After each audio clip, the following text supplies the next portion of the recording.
That's the sound of the countdown. The time is running out before the start of the stream. Just take a minute, grab a drink and settle in while you listen to an AI band sing. If you have a thought or two that you'd like to share, please do. Just go ahead and join in the chat. And if you're actually watching along and you hear the words to this song, I would like to say that you're rad. Now you might think it's funny that a telepathic bunny is going to be our guest today, but that's just how it goes right here on the Content Show. There ain't nobody watching anyway.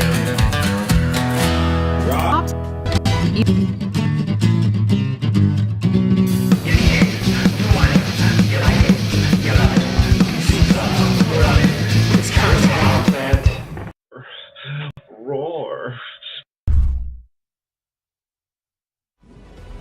Kurt Ironside's here. 200 years I stood in the gap, fighting those who would harm my country. It was my honor, my sacred duty, so help me God. 9 times they took my life. 9 times I stood back up and made them pay. The freedom fighter and I could handle anything, but someone betrayed me. I was ambushed, made mortal, rendered powerless, and retired. They passed an amendment that made me a civilian before I left the hospital. For 50 years I watched my country change. Watch this work while erasing me from history. The day I quit my job, I powered up and discovered they lied about that too. I'll remind them of freedom. I'll remind them of duty. I'll remind them of their oaths and who they serve. I'll remind them while I'm shoving it down their throats.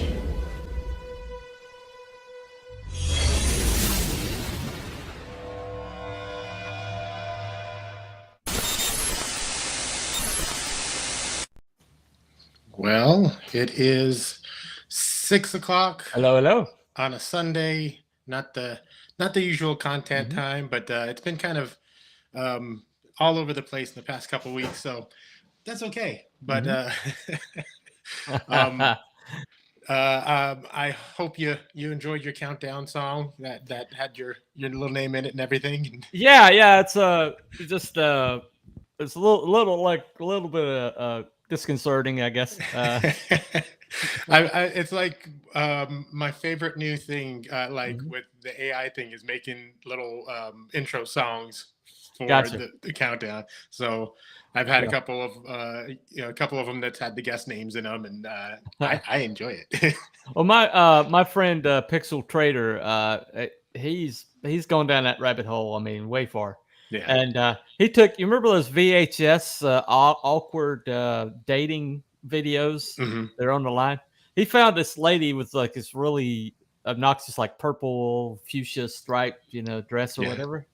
And he did like a music video with her called Chainsmoker or something like that. and I was watching it and I was like, back in the day, I would have bought that. I mean, that was actually really good. And it's just disturbing because it's this lady that was on this VHS tape, and he like took that and made a music video with her, like doing all sorts of crazy stuff, like arm wrestling a guy, crazy stuff. And, it's that worry of where we're going with it and how it's gonna. Yeah. So like with the music, I've been messing around with it's the app itself or whatever is called Suno, and you can write lyrics. Well, I mean, in the first place, you could just go in and say make a song, and it'll do the whole thing. Yeah. But you can write lyrics, and then give it prompts as to what genre you want, and that sort of thing. It's not perfect. It's not like talking to like a producer where you can tell it, hey, I don't like that bit. Just change it up a bit. If you hit change, it'll change the whole song. The whole thing, yeah. But I've been playing around with it, and I've even stuck a couple of them on Spotify just for the sake of like, if people listen to them, and I make a couple bucks, there you go. Worried. But there you go. But it's just fun. But I was actually talking to a guy the other day about where is this leading, kind of a thing, right? And he came up with, for the music in particular, a thought that I had not thought of. You know how, 20 years ago, whatever, basically there was, 5 channels on the radio. Right. There were a few genres that everyone kind of listened to, Yeah. and now with streaming and whatever, it's breaking up into smaller subgenres, smaller groups. Right. People are listening to stuff, and they have, there's artists who have millions of followers, but nobody else knows who they are. Well, Right. he's Right. like, well, it's going to break down even more into personal life. You're going to write the songs you want to hear, and you're going to listen to those. Yeah. Everyone's going to have their own. That's what they listen to, is their stuff. Well, when I go to write, depending on the project I'm writing, I'll basically say, okay, what is the theme? Is this thematic? If it's is this more fantasy, if it's more superhero or whatever, and I'll just go to YouTube and I'll like copyright free, Mhm. Superhero music, and it'll pop up this music that was generated specifically for superhero, and it sounds like superhero soundtracks, and Yeah. and I'll just sit there and write to that, and it's like it's like doesn't have lyrics, Yeah. so I'm not engaging my brain that way, but it has the mood, it has the Mhm. and it's AI generated, Yeah. and Yeah. and so I mean, I think that somebody pointed out that true creativity is never going to go away, because Yeah. AI can only borrow or repurpose or remix creative output, and eventually the quality is going to go way down because it's going to be cannibalizing from itself. Yeah. And so if we just like wait out this first wave, eventually true creativity is going to come back in vogue in a big way. And so Yeah, and even if this first wave lasts for a while, I think that there's going to be in my opinion, I think there's going to be a resurgence of live shows. Mm-hmm. People are going to want to go and make sure what I'm listening to is a real person. Yeah. And then record and CD sales, where people are going, I want to hear something that's, I know hasn't been made by AI. Well, we're already seeing authenticity is the coin of the realm these days. In that, if because the mainstream went so far in the direction of artifice, that nothing feels genuine anymore. If even somebody, it's like Jimmy Kimmel breaking down on crying the other night. Yeah. And it's like, oh, he does that every freaking night. So how is this genuine? Yeah. Either he's the most weepy person on planet, or he just does this on cue. Right? I feel the same way with Jimmy Fallon's laughing. There you go. Exactly. Exactly. You just know. I mean, but it's like direct example, Johnny Carson. When Johnny Carson, when something really absurd happened, and he looked at the camera and he's like, he had that look on his face like, can you believe that just happened? And you're like, Johnny's like feeling that too, and it's like a example. There was this axe throwing act, right? And I think a lady was throwing axes or something, but she threw it and it went too low and it hit right in the crotch. It just stuck there. And it stuck there in a very awkward way, right?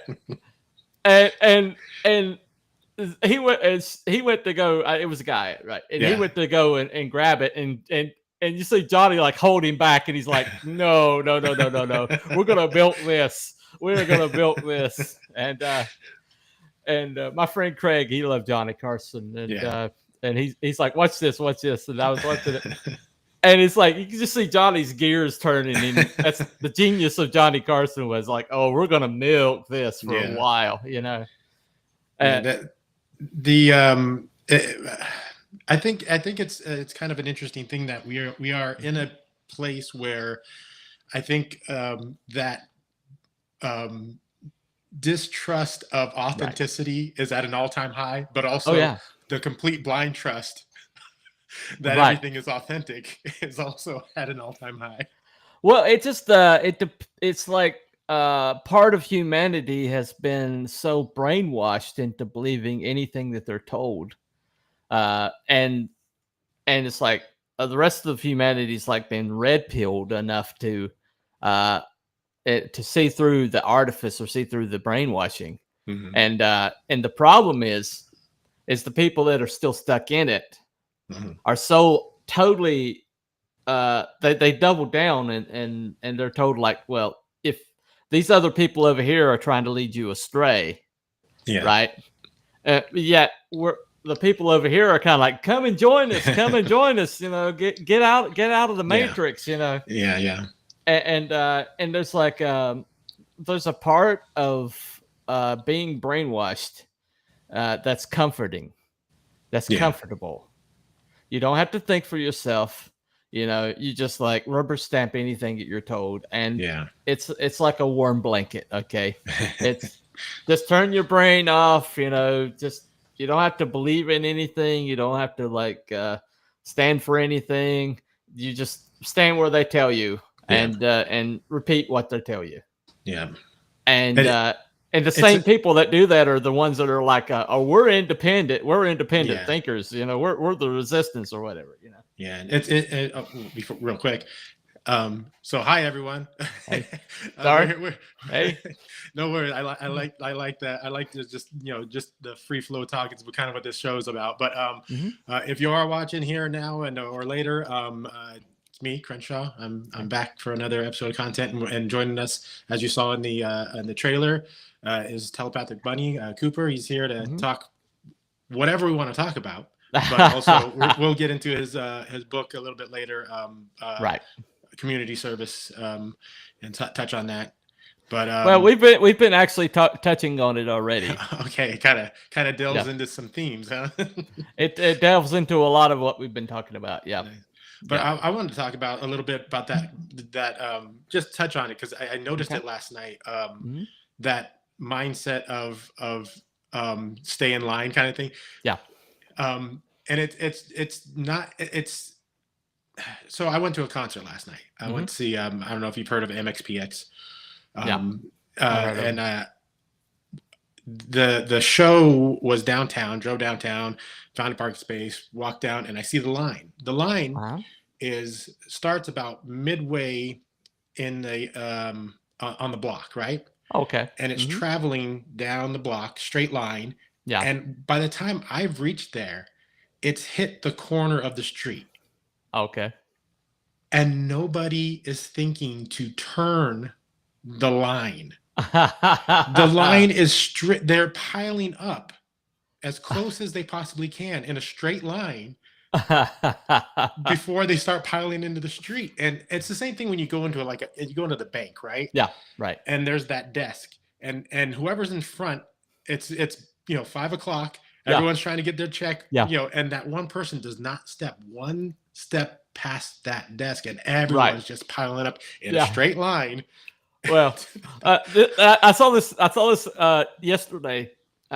I took my friend to the bank to she had to cash a check, and when we walked into the bank. The thing is empty, and the lady at the first teller knew her and called her name. But my friend went all the way over here and went behind the ropes and then went all the way over here.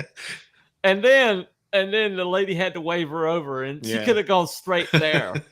There was no rope between her and that first teller, but she went through the whole thing anyway. And it's just there's something in the majority of people's minds that these lines mean something, which is why when COVID happened and they put the arrows and the people were following it, giving you dirty looks if you're like, I'm just taking 2 steps in to grab those beans right there, But, and it's like you're in my bubble. You're in my bubble. I'm gonna die. I'm gonna die if you do that. Did you ever hear there was a experiment they did with prisoners, Yeah. where they had the fence up, and the prisoners would hang all over the fence, and they're like, well, let's just take the fence down. They put a white line, and they Right. would stay 6 feet away. They didn't want to get near the line because they weren't Yeah. sure what that meant. Right. Interesting dynamics in human, and also those of us who look at that and go, what are you doing? Yeah. Well, it's the elephant spike. You know about this? Mm-mm. Okay. When a circus would get a baby elephant, they would spike them to the ground, and the baby elephant, would go to the edge of its rope and realize, okay, I can't go any further, and they'd stake them to the ground the exact same time, all through their adulthood. And so here's a elephant that could push over a car, and it won't move because of the spike in the ground. Yeah. Because it never tries to spike again. Yeah. And I think that's a lot like when COVID. I wrote this. I actually wrote the script during COVID, during our COVID shutdown, and I guess a lot of that kind of crept into it. But the idea that somebody could tell you that the church is not, you can't go to church because it's not essential, but yet the pot dispensary and the ABC store stays open. Yeah. And things like that. And it was like they're lying. Mm-hmm. I know they're lying because, the choices they're making. The choices that they're making for health and safety made absolutely no sense. And don't go outside in the sunshine. Exactly. Don't go outside in the sunshine. Don't be in outdoor places with your mask on. Freaking Gavin Newsom was arresting people on the beaches while he was going to French Laundry with his friend with a mask off. Yeah. And that was just like one of the most egregious. But I saw Gary from Dirt Rodix's wife lost her salon, and then at the same time you see Nancy Pelosi getting her hair blown out at the salon without a mask on at the same time. I mean, I saw a video just yesterday of it was just like people getting the swab, and it's just like, hey, I forgot that happened. Oh yeah. I had it happen once. Towards the end of the whole thing, I went out of the country, and in order to get back home, I had to have it happen. But like, people were doing that all the time, and having stopped in their car, and someone sticks a thing in there. It's like, man, what a stupid time. Yeah. We had to do that. We were getting our forehead checked when we come into the plant. They would check our forehead to see if we had a temperature or something, and I was like, okay, whatever, here's my forehead, I mean, it's like they pushed their control to the breaking point. Yeah. And I think a lot of people broke. I'm a law-abiding citizen. Yeah. I've never committed a crime. I've never been in jail for anything. I've never done so much as jaywalk. Okay. Yeah. Well, not officially. Anyway. But I don't drink, and I don't do anything like that. And yet, I was made to feel like a criminal. Mm-hmm. If I didn't like wear a mask on my face. And I'd be in the plant, and I'm absolutely smothering to death. The stupid mask on. It's really hot, and I'm doing this physical job. Yeah. And I would just prop it up to where I could breathe. And I would I got HR after me. I wasn't wearing the mask properly. And I was like, shouldn't that be my choice? If I want to take the risk, shouldn't that be my choice? Mm-hmm. Well, you can't take that risk for other people. And it was like, well, they can stay over there, but Yeah. but I think a lot of those themes kind of wound up in community service, because community service, people like were frightened into making a choice that was anti-American. Mm-hmm. It went against everything American stands for. Were the man who was protecting, like, he was protecting powered people. He was like policing the powered people, but he was also protecting the public from powered people. Yeah. And he gets taken out. And then suddenly this convenient little amendment shows up that says, well, we will create this new federal organization to watch the powered people and make sure that since he's gone, you're protected. Mm-hmm. And so they essentially made this group of the powered people in their midst, this minority in their midst, into indentured servitudes of the state, basically. Mm-hmm. So let's talk a little bit about your campaign, your book. Then it's Okay. on Fund My Comic. If anyone's interested, I do have the link in the description. All right. Appreciate it. So was this rolling around in your head before the whole COVID thing, or was there a catalyst there? Well, the character had been in my head for a long time, and but I never really knew what to do with him. He was an incredible character and everything. But then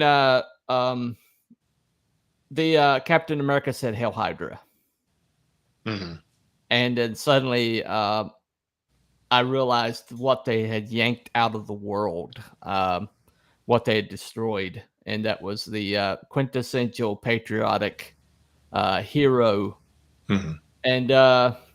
And then basically me wanting to replace that and having this character already, those two kind of combined, and suddenly I knew who this guy was. All right. Yeah. And suddenly Ironsides was born, and there's like basically two Ironsides. There's the Ironsides that was a patriot, that was first one to show powers in America, that was written into the Constitution, kind of became his own part of the government, and knew the founding fathers, and basically protected America for over 200 years, close to 200 years. Yeah. And then there's a 25-year period where after he was hit with this crystallizing ray that took out his arm and one of his eyes. And he was basically told, well, you can be part of the defense apparatus as because of your brilliant mind. You have a brilliant strategic mind. And you can be the tip of the spear when it comes to our intelligence. And you can be an intelligence analyst. And so for 25 years, he thought he was the chief, like an intelligence analyst. While they're erasing him from history, they're erasing him from every time he looks up, he's a footnote in the books. Yeah. This guy was a branch of the government. Okay. And now school children aren't being taught about him, but he kind of like, because he doesn't have an ego, and as long as he's protecting America, he's fine. But then he gets told basically, because several things happen that he predicted and they weren't acted upon. And so he finally confronts his boss, and his boss is like, oh, we're using computers to do assessments these days. You're a dinosaur. I'm just basically babysitting you. And and so he basically hands the guy his resignation, basically puts it in his pocket, and lifts him up off the ground with one arm. Okay. And doesn't hurt him or anything. Just lifts him off the arm ridiculously easy and says, next time your computers do a threat assessment, do one on me. You'll find it informative. And he sets him down and walks out. Okay. And but then basically on his way home, he tries his powers for the first time, and he was told that his powers were defunct, basically. But he suddenly realizes that not only is his powers still there, but he's got new powers, and he might be more powerful than he ever has been. And so he realized they lied about it. Just like they lied about the whole intelligence assessment and everything. Yeah. They've been lying to him the whole time. No, the government? The government's been lying to him, yeah. But that night, he finds out that he had put basically a counter. He'd been basically creating a movement counter to what was going on, and had his memories erased. And the guy comes to him and basically says, "I've been undercover the whole entire time at your orders. You just don't remember it." And that's how brilliant strategically this guy is. Okay. But he basically hands him his memories back. And he like reimplants his memories. And so community service is basically the first book is him, getting his new mission. And his new mission is they're about to make the big move. And they're using these hapless powered people, criminals. They're going to use them basically to do it. And so not only is he going into this place they've called Little Bighorn because they completely have it surrounded, and there's really no way out. And he's going to go in here and save these people, but they're all criminals, and so he's got to convince these criminals to work with him. And he's going to have to try to get them out. The only way it works is if he manages to save them. And so a little bit of the cave going on, trying to convince the people in the cave there's a real world outside. Exactly. Well, the thing about it is the people that he's going to try to save, they're not good people. Okay. I mean, but the thing about it is what makes it's always made Ironsides, and he's Colonel Ironsides now. They gave him a commission when they put him in the apparatus. They gave him a commission, so he's Colonel Ironsides now.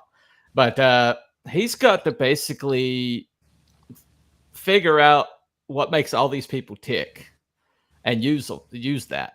Nice. But that he's always been able to do that. They were terrified that he would.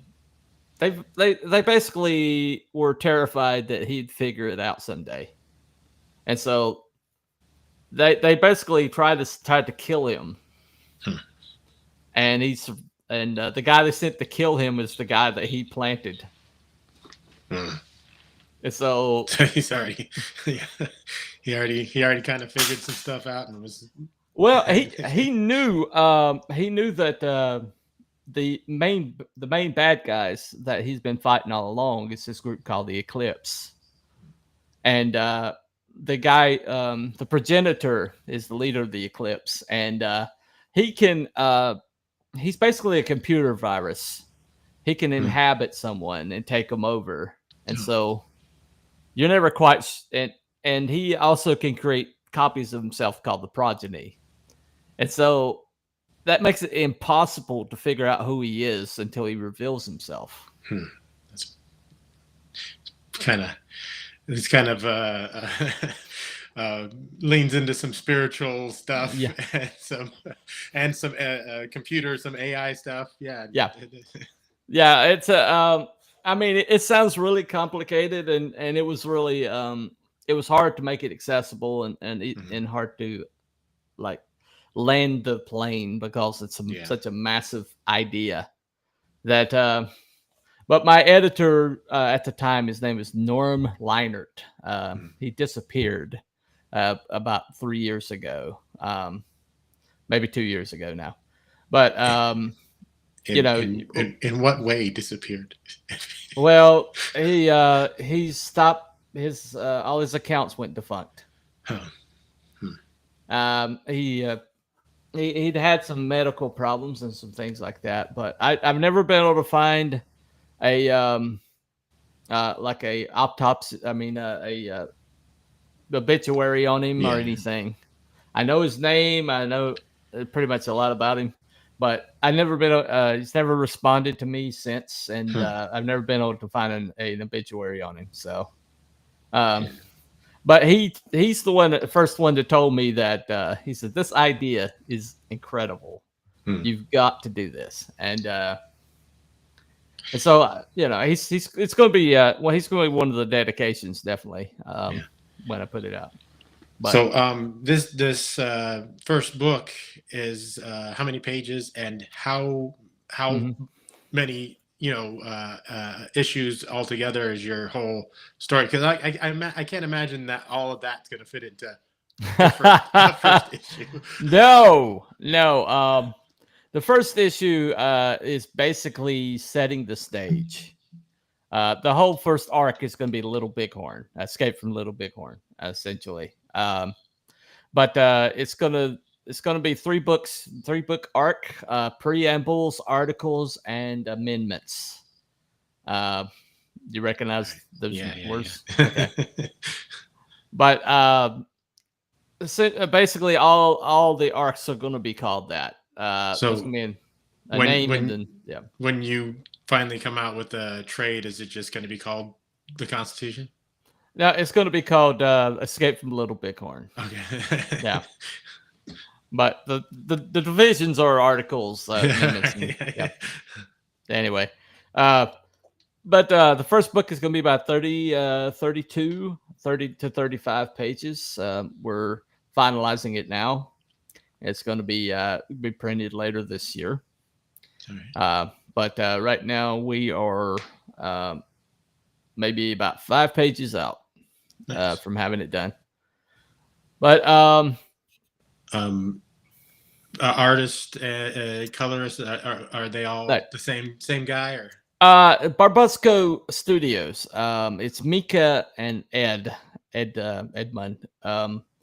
They are a married couple, and one of the delays is that while I've been trying to get them to create my comic, they've managed to create 3 kids. So beautiful kids, beautiful little kids. I mean, gorgeous. But I'm like, could you slow down on that part? Yeah. Well, they're Catholic. I mean, they're Brazilian. Catholic. But I mean, but there's a the thing about it is my writing has never been linear per se, and so I've always had elements of things kind of overlapping each other, and so the problem with that is that sometimes it's hard to keep up with all the threads you've got it, and get it all nice and tied up in the knot, but I'm very proud of it. I think Ironsides is probably one of the everybody that has interacted with the property and has done the stuff on Ironsides. They absolutely love the design of him. They love the attitude of him, and he's just a dude, man. He's like if you took Captain America and broadened his scope. To Captain America is more of a soldier than he was a commander. Yeah. But Ironsides is all commander. Right. And Cap would take charge when he had to. Right. Right. But Ironsides just basically comes in assuming that he's in charge. And everybody that's ever worked with him pretty much winds up but he's got to deal with these criminals. One of them is pretty much a kind of a black power advocate, and so any white man that tries to tell him anything is going to immediately get pushed back. Another one's a SJW senator's daughter with purple hair and everything, and she's a hoot to write. She really is. Yeah. And one is a traumatized young girl who may or may not be haunted by the ghost of a Barbary era pirate queen named Lady Rosanny.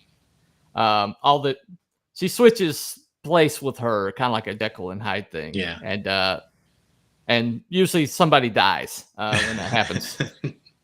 But then you got a redneck who discovered that if he takes a hit, it creates muscle fiber. And so for about 15 minutes, if you hit him hard enough, the harder you hit him, the stronger he gets. Okay. But it's a limited thing. It's about 15 minutes. It's as long as he can hold the charge. Yeah. His name is Collision. So, and he feels it too. So it's basically he has to take a hit before he can be powered up. Then you got Arthur Murray, this kid who's called an architect. Basically, they're very rare powered people who are. Nikola Tesla was an architect. Einstein was an architect, but they basically they can control or they can create anything that their minds can conceive of. Makes him very, very dangerous. But there's only like one architect per time at the time. Yeah. So, but basically, he became a ward of the state when he almost blew up his elementary school. And but now he's 18 and he's about to make his decision to whether or not to stay with the government or leave because he's of age. And so how many of these characters have been rolling around in your head as long as Ironside? To varying degrees, maybe about 5 or 6 of them. Yeah. So I find that you come up with something at some point and it's always a lot of times it's the bad guys who come up right quick. Yeah. Or you come up with a bad guy and you're like, oh, how can he fight this guy? Well, I've got some really good bad guys. The kind of the Black Power advocate guy, his name is Blackjack. And he is a human, basically a human radio station. He takes radio signals out of the air and converts them into energy, but he can also broadcast. But he's got a twin brother named White Noise. And so while he's on the signal, his brother is in the static in between. And his brother is like really, really scary because because static is an alpha wave, and so he can manipulate people. And so he's kind of like the media. Basically, he's the media guy for this Eclipse group. And this is a very scary guy. Just real quick question about Blackjack. Is that what you said? Blackjack, yeah. About his powers. Do his powers change depending on frequency? Well, yes, they do. If he hits a radio like empty spot, then he's pretty much down to Bluetooth. Okay, but basically he has his preference about what music he prefers. So he hates hip hop. He absolutely hates hip hop. But so if he's got a choice of radio signals he's going to tune into, he doesn't choose hip hop. But my favorite is the SJW senator's daughter. Her name is Switch. And she can either boost or kill your powers, but she can't control which. Oh. Which is why, her name is Switch. And so she can either the best thing to happen to you or the worst, but she can't control which. And is she essentially a helper in the group? Like, hey, if something's going wrong, I can give you more powers. But you're like, right. Well, yeah. Well, that's the thing about her, though, is when she's not thinking about it, she actually does heroic stuff when there's not conscious thought. But but otherwise she'll always choose the wrong thing when she's thinking about it. But when she's not thinking about it, she does heroic stuff, and it's an interesting dichotomy with her. It really is. But who just thinking about who did the voice in the trailer? That is actually Mr. Good Stuff who did the trailer. Mm-hmm. But I ran his voice through Sean Connery filter. Okay, I was gonna say because it sounds like an old guy. Yeah, but it also didn't sound AI old guy. Right. Right. So there's enough person in there to give it authenticity but nice work. Made me think like did he get a real old crotchety guy to do this? No. Well, I mean, Mr. Good Stuff, he has more of a southern accent to him, but he didn't quite have the resonance I was looking for. So so I ran it through a Sean Connery program, AI version of it, and it came back. It was I was like, that's Ironsides. that's Ironsides right now. Pretty solid. I like that voice. Well, I'll have to figure out a way to rip it and use that particular voice because the combination of Mr. Good Stuff and Sean Connery is very distinctive. So but I have to figure that out. You'll just have to have him keep recording things and keep. Right. I'm sure there's ways to just copy it to some sort of AI, but then it won't get the tone right. It won't get the cadence and stuff, and it'll say words that AI always says. Those weird absolutely. Yeah. Well, I've noticed. I mean, it's weird, but there's so many AI overdubs in YouTube now that I'll be listening to a channel and the guy will mispronounce something or he'll stop at a weird place in the sentence because it ended and then he has to go to the next line, and it's really really obvious. And but you can't really tell by just the tone of it, and because it does sound natural. And but there's so many of these guys. I'm like, I wonder if they even do anything. Yeah. I wonder if they just give it a subject, let it generate the subject, and then let it read it off.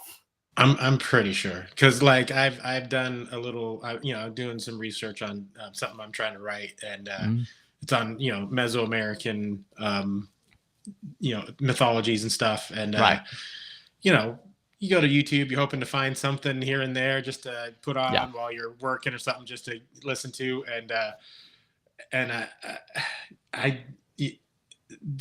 some of the stuff that the ones I've seen that are clearly AI, it's like that doesn't line up with things I've read or heard on other things. Don't know about that, guys. Yeah. Well, I mean, you really have to be discerning, and these channels have AI, they're clear AI, and it's obvious that YouTube boosted the shit out of them. Yeah. I mean, and it's like, what is YouTube trying to do? Are they trying to get rid of everybody human? I mean, because human people are dropping off a cliff, and but these AI channels are obviously AI generated, AI narrated, and you see them they'll have several thousand overnight. Yeah, and you don't have to worry about paying out those guys. You don't have to also worry about them talking about things you don't want them to be talking about. And if they do, it might even sound like they're anti something, but it's it's not.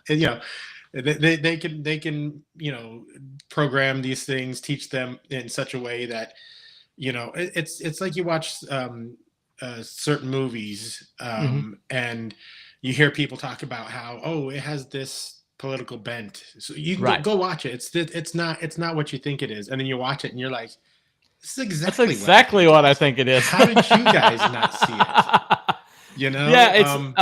So I think Scott Adams said it's like the two screen syndrome, to where two people will be watching the same movie, but they see it so differently that it might as well be two different screens. Yeah. And I see that a lot lately, and it's like what we were talking about before. It depends on how like utterly and completely stuck in the brainwashing you are. Yeah. Because because there's a lot of stuff that these people espouse that is absolutely on the face of it so ridiculous that you would be like put in a mental hospital if you espouse this like in the middle 80s or something, you know. And some of the ideas that they come up with are just so asinine and illogical. And it's like the movie that came out well, it wasn't a movie, it was going to be a television series called The Savant. Have you heard about this? Nah. And it was an Apple TV show that they yanked it last minute because the show was about this middle-aged white lady who was going on the net and getting into white supremacist groups and stopping them from like doing terrorist acts.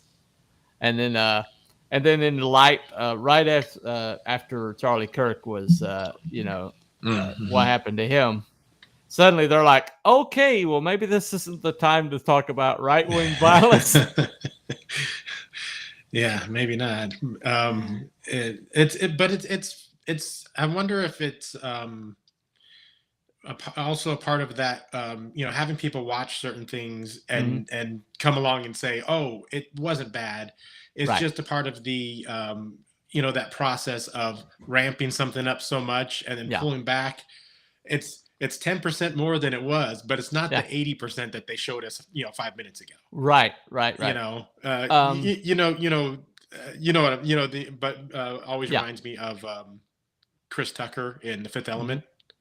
Oh yeah. How they got him to wear those goofy outfits was they'd give him something like way beyond the pale, and then they'd be like, "What about this?" And he'd be like, "Yeah, that's fine." Yeah.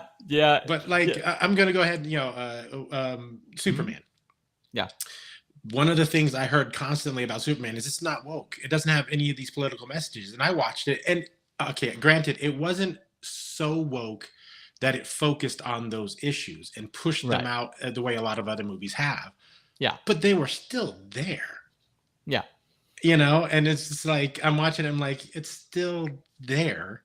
It's packaged in a more enjoyable, fun kind of way. But I'm going to go ahead and say it might be a worse thing, because if someone hands me a plate full of, dog food or something, I'm not going to eat it. If they stick one kibble in my food somewhere, I will. The frog it's the frog on the stove, the water pot on the stove. Yeah. But it's that's the thing, though, is they overplayed their hand, and so we're aware of it now. They were doing this all along for years and years, and I'll go back and watch stuff like Sesame Street, and I'll see woke stuff in Sesame Street. I mean, I watched something Mr. Rogers, and I realized that's communism. Mr. Rogers was pushing communism. What?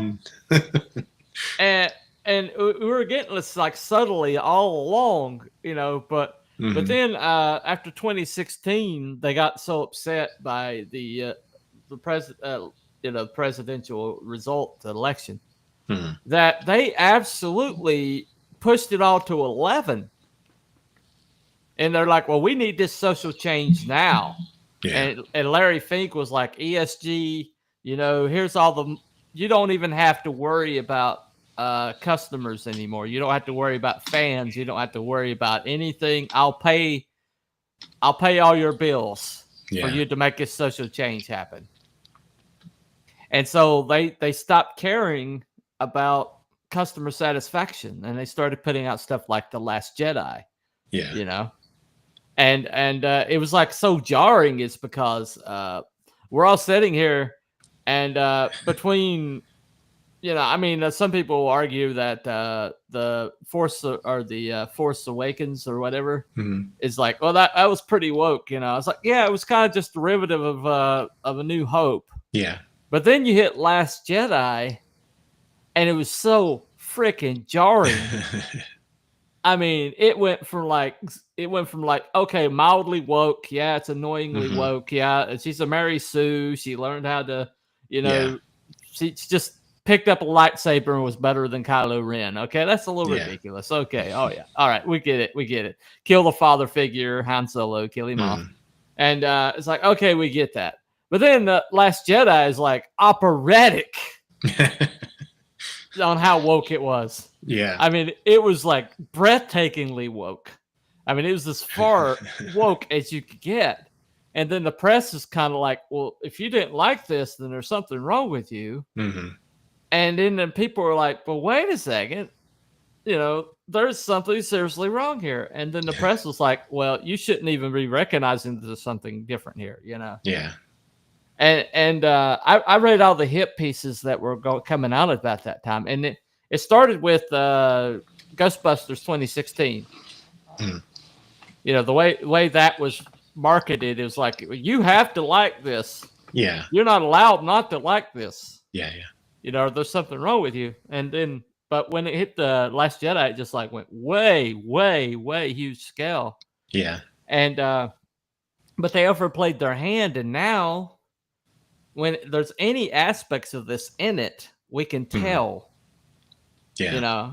It's like I hate tomatoes. Okay, I hate raw tomato, and I will always say, leave the tomato off. Yeah. And I can always tell if there was ever a tomato on it and they took it out. Yeah. I can taste it. No matter how juicy the burger, I can tell there was a tomato on it at one point. Because I could taste it, Yeah. But it's basically it's like Inside Out 2 came out, and evidently they removed a storyline where the young girl had a crush on a female schoolmate.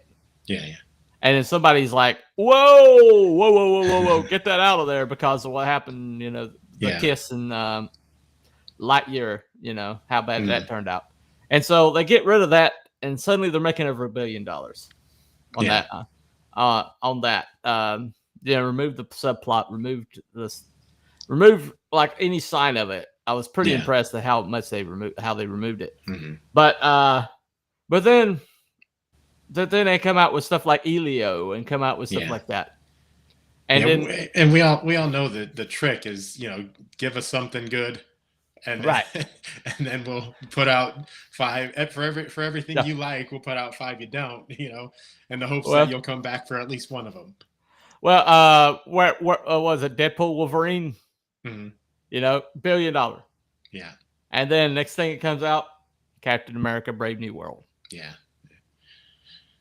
Yeah. I'll go ahead and say I wasn't part of the Deadpool Wolverine crowd that gave him all that money. I did. I was. I had to see it. I had to see it in the theater. A movie I just watched, the new Mission Impossible. Have you seen that one? No, I didn't. I hadn't watched the last 2, definitely. So, not to spoil anything, the one previous I enjoyed, and it kind of left on a cliffhanger, and I thought it was going to be, I thought it was going to deal with AI technology. Right. It didn't. The villain ended up being a snidely Whiplash character. Like he was the corniest bad guy ever. Right. At one time in the movie, he takes off running and actually says, "Catch me if you can." And I just I don't know, you guys. But oh no. But it barely touches on any sort of what is the future of this technology. But then every time somebody is saved, it's by a woman. Every time in the movie. Yeah. Out of the blue, there's just like there's this girl, and she's all of a sudden there, and she's saving it. It's just like I'm sitting there watching it and going, this is it was such a disappointing send off to Well, the franchise. Well, I heard that basically that it was the first that Tom Cruise kind of lost control of it or something, and that was what the studio did to it. Because if you see if Tom Cruise is in control of something, then you get Maverick. Yeah. And you get all the other Mission Impossibles. You get all the other Mission Impossible. So I don't know how in the world he lost control of it, but evidently he lost control of it because it got woked up. But I mean, you watch Maverick's a good example of this. Okay, so Maverick did not try to be anything other than what it was, and it took the characters to logical places. It progressed them through, and everything was logical. Everything made logical sense. Even Iceman becoming an admiral and all that. It just the way they handled it made sense, right? Yeah. And the fact that he was protecting Maverick all this time, and because you're like, how's that dude still in the Navy? There's no way that dude's still in the Navy unless he has an admiral in his pocket, Yeah. And so it just all made logical sense. Even his relationship with Rooster, okay, and all the callbacks and everything, all these regrets, and even bringing in a love interest that was mentioned in the first movie. The details were just immaculate, which you watch them back to back. But this was somebody who understood what the job was. Yeah. The job was the people who loved Top Gun, the first Top Gun. Yeah. And I have to make it entertaining enough that people will want to go back and watch the first Top Gun. Yeah. And so if I do that, then not only do I get the oldsters, the people who love the original, but I also get their kids and their grandkids. Yeah. And it becomes a family thing, where, okay, before we see this movie, you need to see first Top Gun. Yeah. And then everybody's like, oh, I love this movie. Then they go see Maverick, and Maverick is it just flowed together so well. My friend who never saw Top Gun, we watched Top Gun and then we watched Maverick back to back. And he's like, I can see continuity. I can see, there's certain places in Altamar, the where Top Gun is. Yeah. There's certain scenes or certain views or certain angles that they brought forward. Yeah.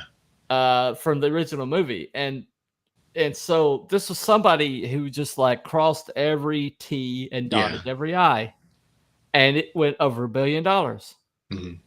But then you see, I mean, it's like you have one job.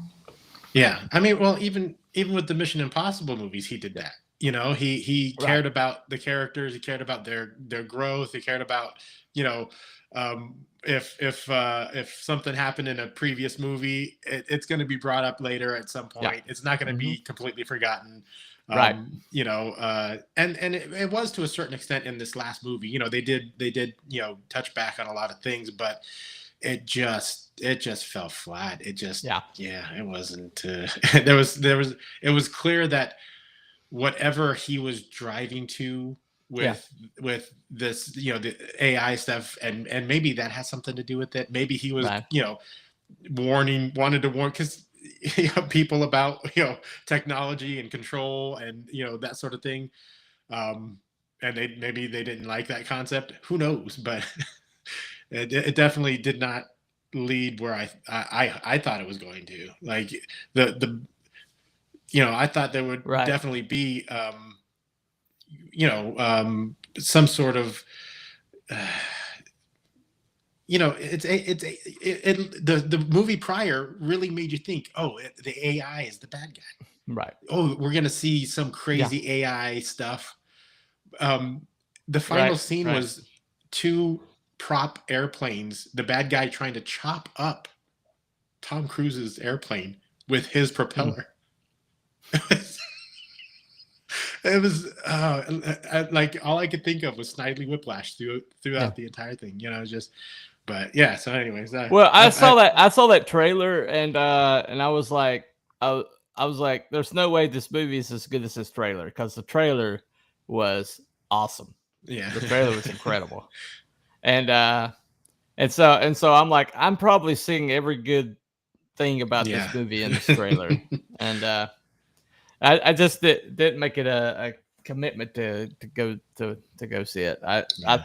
I may at some point revisit it just to be completionist, but Yeah, I mean, in the other Mission Impossibles, there was always, the kind of undercurrent of, yeah, mistrust of government, and hmm you know, doing things for the right reasons for his right. friends and that sort of thing. And this was, it just didn't carry those same tones. Mm. It didn't feel like a Mission Impossible movie.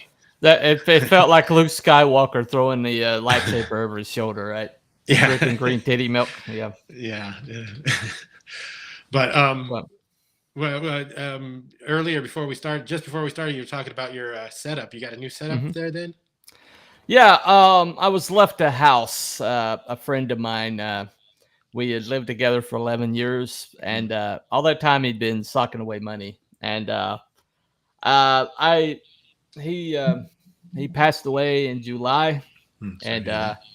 yeah, but he before he died, he his nephew, he was pretty wealthy, uh, offered to help him buy a house, and so hoping that it would help him, Yeah. beat the cancer.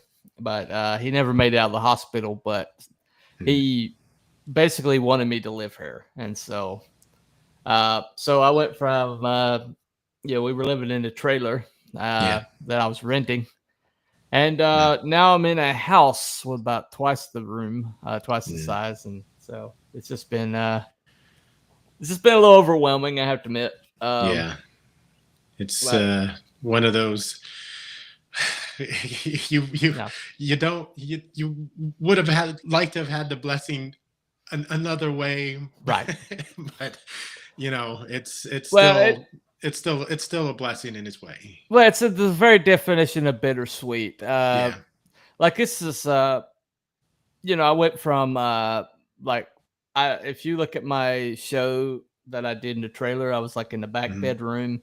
There was like laundry hanging everywhere. And now I'm in a room that's the size of the living room Yeah. at the old place. And this is the place, this is my study. I've got all my books back here. I got all my Nice. figurines. I got art I'm going to go put up on the walls. Yeah. And it was his dream for me to have this. And so I'm going to do my best to Yeah. kind of honor that. But to be honest, it's just like, you'd rather have the person, Yeah. Yeah. but It's you go through life and you have those moments where things are just not great, but right. the good that comes out of it, oftentimes it is good, but there's always that Yeah. that thing in the background. But yeah, Yeah. I get I don't have it on the loss of a friend because of death, but I have daughters who have decided they don't like me anymore. Oh, okay. Politically driven. Gotcha. Sadly. Gotcha. Yeah. Yeah. But out of that has come some other things that have been good, especially for my wife and myself. But Right. yeah, but yeah, it's wouldn't it be nice to have a place where we can have all the good things? Right. Right. It's like bittersweet, but you're like, I'd like to have the sweet without the bitter occasionally. Yeah. It would be nice to do that.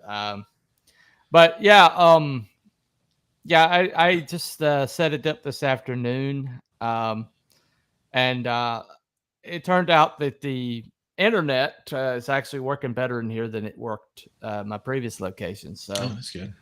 Yeah, I think I've seen you on John's channel, John's Long Yeah. Box, and a little choppiness here and there for Oh, sure. definitely, definitely. Yeah, it seems to be working better in here. That's good. That's good. But it just he encouraged me to do this comic. He encouraged me to kind of he was actually a published author, Mm. and I've got his notes for his books, and I'm going to try to republish his the first book that he had published, and try to finish his quadrilogy, Yeah. write it for him, and get it published. Yeah, that'd Um, be amazing. Will you go the same route as crowdfund it and see how that works out? yeah, I'm not. This is the story. Okay. He is probably the most unfortunate published author you've ever heard of. He wants to write this book about his mother's childhood stories. She's an Appalachian girl. She grew up in the backwoods of North Carolina, and there's this one story where their house got hit by a falling tree, and they had to move to the barn and make that their house. And so he told this story. It's called The Christmas Barn. And it went through publishing, went through the editorial process, and then it made its way to publishing. It was going to be published by American Girl doll, had a publishing arm. And they were going to like publish stories and then have the doll that matched the story. And he was going to be one of the first to do that.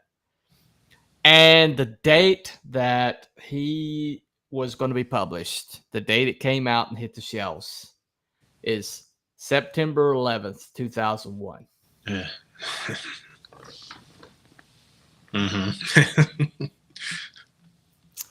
So, yeah. It never got to do that it deserved. It's like Little House in the Appalachians, and it's a really great story, great book. And that would have been like that, and that would have been a boon too, like to have the American Girl tied to it. That would have been wow. Yeah, it would have been massive. But at that time, it's like frivolity went out the window, and that was just like everybody's thinking about the end of the world. They're not thinking about a book with a doll. But he was also a brilliant playwright. He adapted a lot of like public domain materials for this children's theater that he ran, and so I have that legacy that I want to like kind of help move that along. Yeah. As well as my own stuff, because he wanted me to do that too. But at the end of the day, it was July 25th that he passed, and I just went over the 2-month anniversary, and so still trying to get my head screwed on. Yeah. So. Hopefully, whatever time it takes for your comfort and mourning period, but that it will also kind of fuel that drive. You'll come out of it and it'll kick you into gear, Well, it's like, let me tell you how drastic this is. Okay. I went from about 11 probably around 950 to 1,000 foot trailer, which I'd rented since 2009, and to a house that's 2,500 feet, 4 bedrooms, 2 full baths, a full den with a fireplace, a living room, kitchen with a bar, and upstairs and downstairs and a basement. So, I mean, maybe you can make use of that space, that house for something like finding another guy who wants to make a comic or write stories, and he needs a place to, Well, I've got the one of the upstairs bedrooms. I've got his laptop up there. I'm going to start using that as my writing room. Away from all the distractions. It's kind of bare room, and I'm hoping that that will help me to start writing consistently. That's a tough thing. Yeah. Well, I mean, you got work, you got whatever else going on. When you're not working, you got to catch up on everything else that's happening. Well, the bills have definitely increased drastically. So it's just a one of these periods that you go through in life where you're like, I know I'll be on the other side of it at some point, but right now it's like climbing this side of the mountain is pretty intimidating, I have to admit. Left me like 2 cars, and so I had to sell one of those and get rid of my car and keep one of them. But it's just like one thing. It's just really. I'm grateful and thankful, and at the same time, completely flabbergasted. So it is a picture of I don't know how Christian you lean, but it is almost a small picture of the gospel. Yeah. It's the story of Mephibosheth, basically. Yeah. Jonathan's son, who's dropped while they were escaping when Saul and Jonathan got killed, and the lady dropped him, and it caused his leg to break or whatever, and he healed back as lame. And so David settled everything. He's like, is there anybody left of Jonathan's line? And it's like, well, there's this one boy that is living like at the slums of Judea. And he's like, well, we'll get him and bring him to the palace. I want to show him kindness. So this lame guy hiding from the authorities, this backside of Judea, suddenly gets like, hey, here's the palace, here's your robe, here's the ring, you're part of the it's kind of like that. It's kind of like that, So, like I said, hopefully you'll have your time, and come out of it swinging. And you'll get fire under you to work on your book and work on his stuff, and it'll all and even more so, hopefully it'll all do really well. Well, that is the hope, because right now, financially, I'm gonna have to get a different job to make more money, just to be able to live here.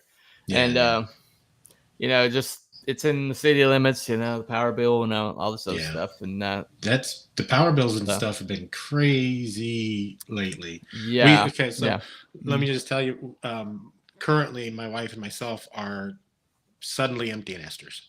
Okay, gotcha. Last year at this time we had 5 kids and the 2 of us. Oh, wow. Okay. A couple of my daughters moved out.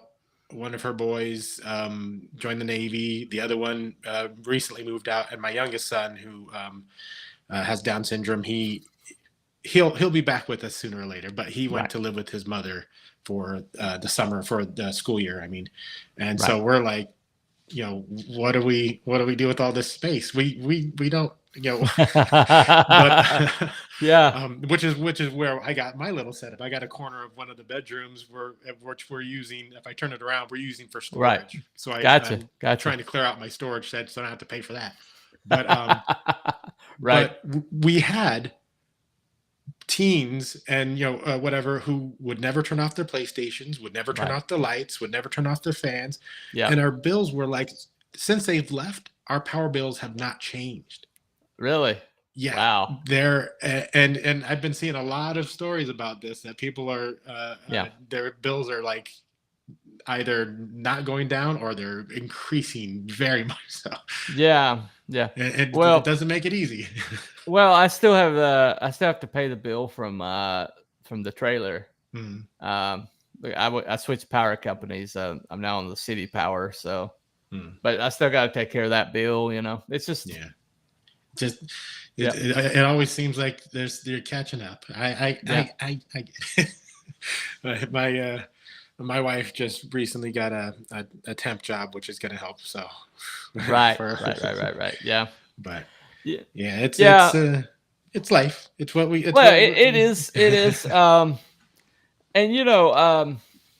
at the end of the day, if you're a creator, creative, you know, if you if you're not okay with like not getting a return by Mhm. creating, for your creation, but Yeah. just putting it out for the love of it, I see Yeah. a lot of people that are so calculated and they're putting out stuff they think will sell, Mhm. and it's soulless and it's calculated, and I'd rather put out something I believe in and love, Yeah. and have one or two people appreciate it Yeah. than have a whole bunch of people appreciate something that I don't have any really true affection for. Yeah. I had a conversation with someone about that where, don't you want to leave, money? Of course, we want to leave money to our Right. friends, family, and kids and stuff. Of course Yeah. we do. But like, I'm not looking to leave Steve Jobs legacy or whatever. If Yeah. I can just leave one thing behind that makes somebody else feel the way the stuff that I enjoy makes me feel, Right. like that's that sounds pretty good. Well, I mean, that's one thing about that AI was never going to be able to replicate, Yeah. is that we as humanity are illogical creatures. Mhm. We do things for really stupid reasons that don't make sense in any logical way, and then somehow they work out. Yeah. If you look at the amount of stuff that Tolkien wrote for the Lord of the Rings, Mhm. a lot of that was never supposed to see the light of day. Yeah. Silmarillion, actually, a lot of people don't believe that Tolkien ever meant that anybody to see that, Mhm. because it's not his best work. Yeah. It's definitely feels like notes. Exactly. And so Christopher Tolkien put it out, but when you look at all that stuff that he wrote, he just wrote it for the love of it. He just wrote all that stuff, for his own information. He wrote it down because it came to him, Yeah. and so I always, with my community service world, I've got a world Bible that's massive, Mhm. and I've got details and notes and things that may never see the light of day, and people will never probably even know it. Yeah. And yet, because I have the story is richer and fuller, and somehow the world is more complete because Yeah. I know this stuff. Even Mhm. if I don't say it, I know it, and somehow that impacts the story. Yeah. And so you can never know too much about the world in which your world. I put it this way, okay? It's a difference between a guided tour and then letting people roam. Yeah. You see some stories where you have to stay within the ropes, Don't look too far to the left. Don't look too far to the right. You know, everything's cardboard, and you know, and it's. But I want a kind of world where I can turn people loose and say, explore. Yeah. And but that takes a lot of effort. It takes a lot of extra writing. It takes a lot of stuff that may never see the light of day. Yeah. But you can always tell when somebody has put that much attention and that much detail into something. Yeah. And those always end up being the classics. They always end up being the cult followings. Yep. Yep. The things that connect to a fan base, if not a cultural, movement. Right. Know? Right. But real quick, we'll see. We're sitting about an hour and coming up in an hour and a half. Let's talk about your campaign and stuff real quick. Okay. If I don't know if you can share at all if you want to, or we just talk about what you got. Yeah. Let me. So this is the PDF that I've got available. Oh, that's the one you can you have linked on X and. Okay. Yeah. That cover is that comes from Nathan Rosario and Mika was the colorist from Barbesco. I think you can figure out where this inspiration came from. Yeah. Right. Yeah. Okay. Yeah. But yeah, so this is basically a rundown of the first 8 pages, I think. But this is like I said, it's non-linear, and so things are going to kind of like come back on itself, and this is the coolest character I've got. This is Mr. MacGuffin. I see you I see you got it right. Okay. Yeah.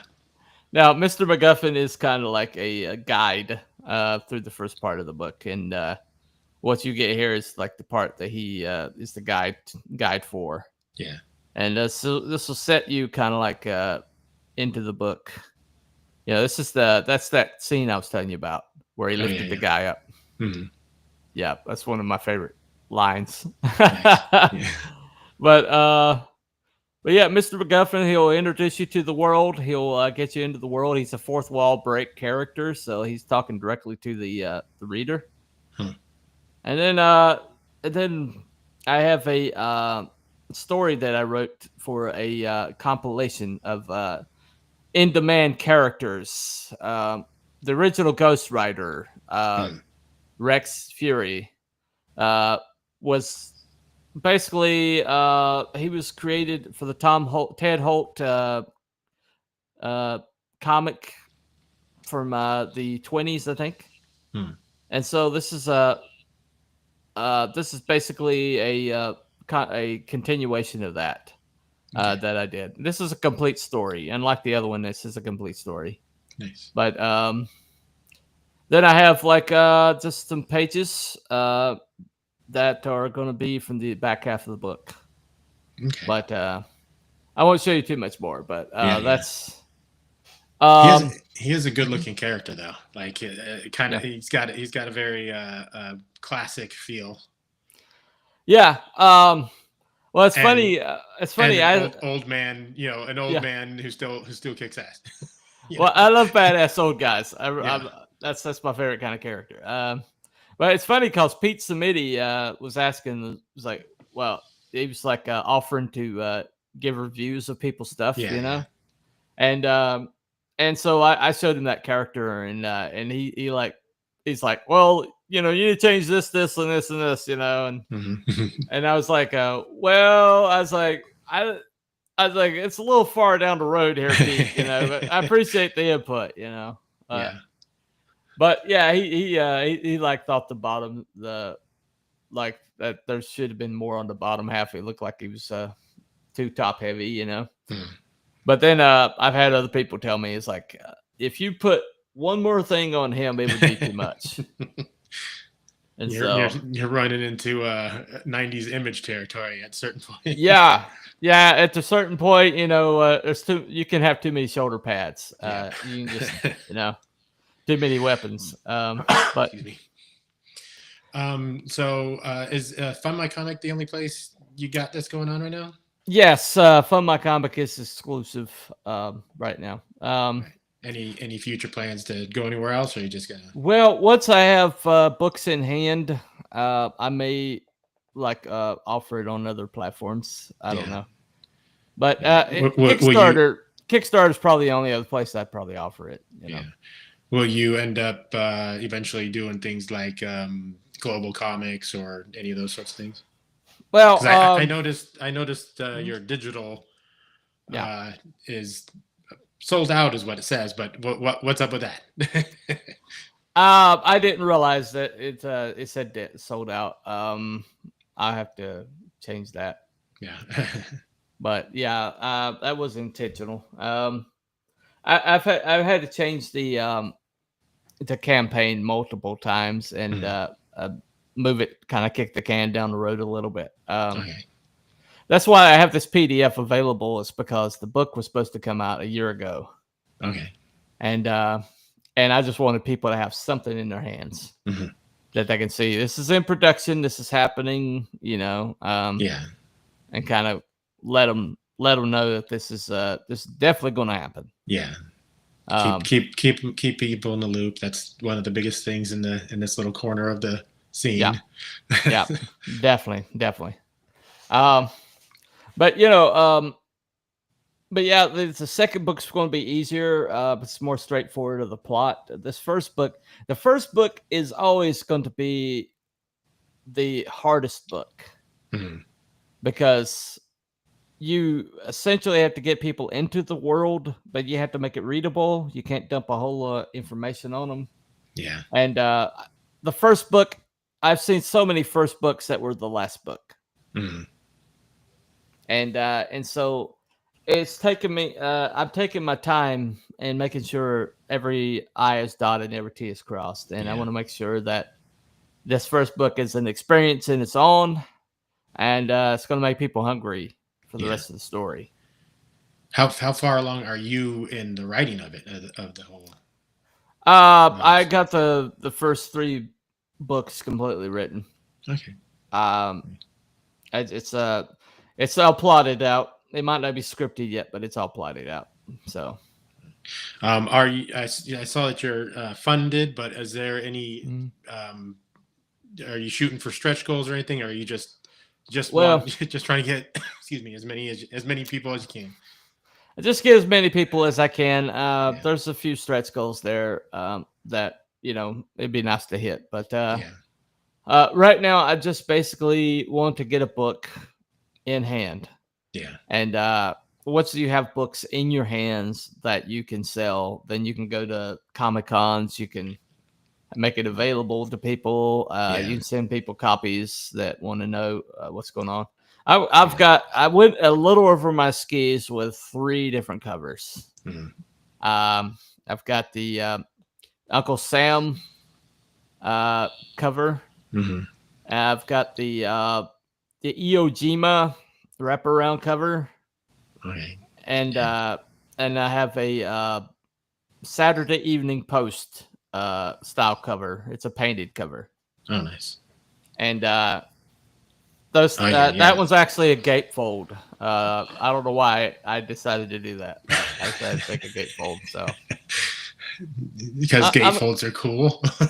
Yeah, I'm regretting some decisions, but I'm gonna get it. It's gonna happen one way or another. It will happen. Did it fund in a good time? Is it? Well, I did have to.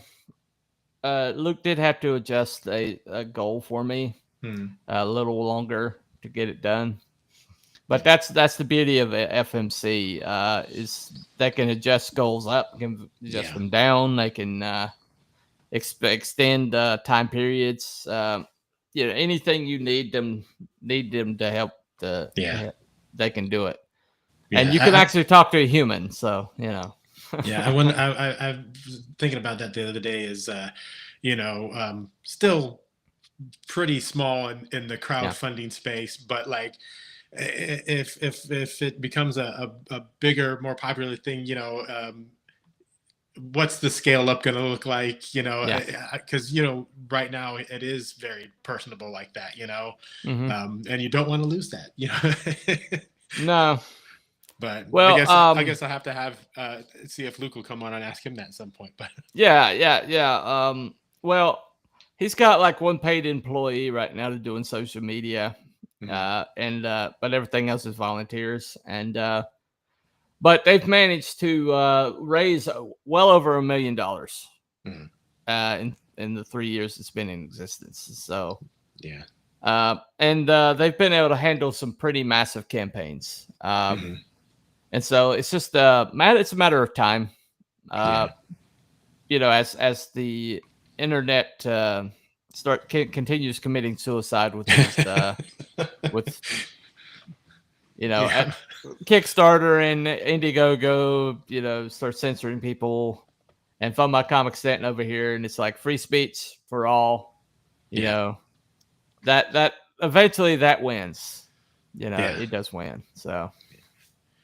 Well, Cooper, it's been nice talking to you. It's about an hour and a half. I try to keep kind of on a manageable time. I get it, man. I could talk your ear off. I get it. Oh yeah, no, I'd be glad to have you on again and talk about whatever else we come up with. But I don't know if you saw the list I sent you. If you have any of those at any point, you're like, hey, let's talk about some of these movies or one of these movies or whatever. You're more than welcome to come on, because I'll give you for instance, Top Gun. I only saw that the first time about a week before the second one came out. Oh wow, okay. So that's a common theme on my on this stream is I have not seen a lot of movies. There you go. So yeah, but yeah, we'll be glad to have you back on and talk about whatever, and at some point I'm going to get a laptop and I'll be able to like share my screen and show stuff.